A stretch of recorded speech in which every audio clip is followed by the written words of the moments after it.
Hi everyone. आप सबके दिमाग में है कि नेट क्वालिफाई करना है, लेकिन नेट क्वालिफाई होता कैसे है। मैंने एक चीज़ नोट की कि जितने भी हम टॉपर्स की वीडियोस डाल रहे हैं उसको सिर्फ सेलेक्टिवली बहुत कम स्टूडेंट देख रहे हैं। ऐसा क्या रीज़न है कि आप टॉपर्स की वीडियोस को नहीं देखते हैं, लेकिन आप टॉपर्स से रिलेटेड सुनना बहुत कुछ चाहते हैं। दोस्तों, one of the biggest reason है कि हम ये सुनना नहीं चाहते कि किस बच्चे ने किस हालात में एग्ज़ाम निकाले।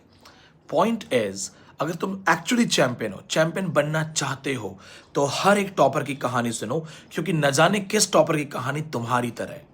आज सैटरडे है, मैंने पहले भी कहा था कि हमारे पास बहुत रिजल्ट होते हैं, मैं इंटरव्यू नहीं कर पाता। आज भी मैं इंटरव्यू करने के लिए बैठा हूं। I will show you. कल शाम को आपने ओसामा का इंटरव्यू देखा होगा, अभी आयुष का इंटरव्यू और मुस्कान और सुजाता के इंटरव्यू आने वाले हैं। उसके बाद सविता का, फिर किशन अग्रवाल का, योगिता पारीख, सुमंदा महतो, सचिन गोस्वामी, सोनिया यादव, नेहा मौर्य, यशिका, अजय, ये इंटरव्यूज हम आज करने वाले हैं।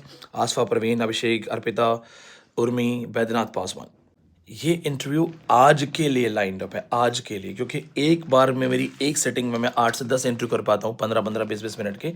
अब आप ये सोचिए कि इतने बड़े टफेस्ट एग्जाम में इतने रिजल्ट्स कैसे निकले, जहाँ सब कोई कह रहा था कि कुछ नहीं होगा, मेरा कुछ नहीं होगा, मुझे समझ नहीं आ रहा, मैं टॉपर हूँ, मैं प्रोफेसर हूँ, मैं ये हूँ, मैं वो हूँ, मेरा कुछ नहीं हो रहा। और मैंने आपको एक बात कही थी कि मेरे रिजल्ट्स आएंगे, मैं रिजल्ट्स दूंगा, मैं टॉपर्स दूंगा। क्या क्रक्स है?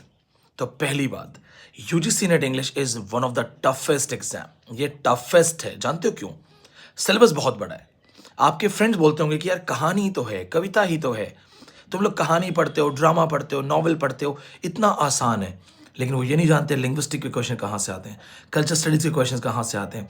इतनी सारी थ्योरीज हैं, इतना इन डेप्थ नॉलेज है, और हम सिर्फ कहानी नहीं पढ़ते, हम थीम्स, मोटिव, सिंबल्स, सब कुछ पढ़ना पड़ता है। हमें हमें देखना पड़ता है कहाँ पे कौन सा इज्म है। तो सबसे पहले, अगर आप यूजी नेट की तैयारी कर रहे हो और आपका बेस स्ट्रांग नहीं है, बेस स्ट्रांग नहीं है और आपका एग्जाम अगर निकल भी गया तो वो पेपर 1 की वजह से निकलेगा। आप लिटरेचर में आगे कोई एग्जाम नहीं निकाल पाओगे, ध्यान रखना।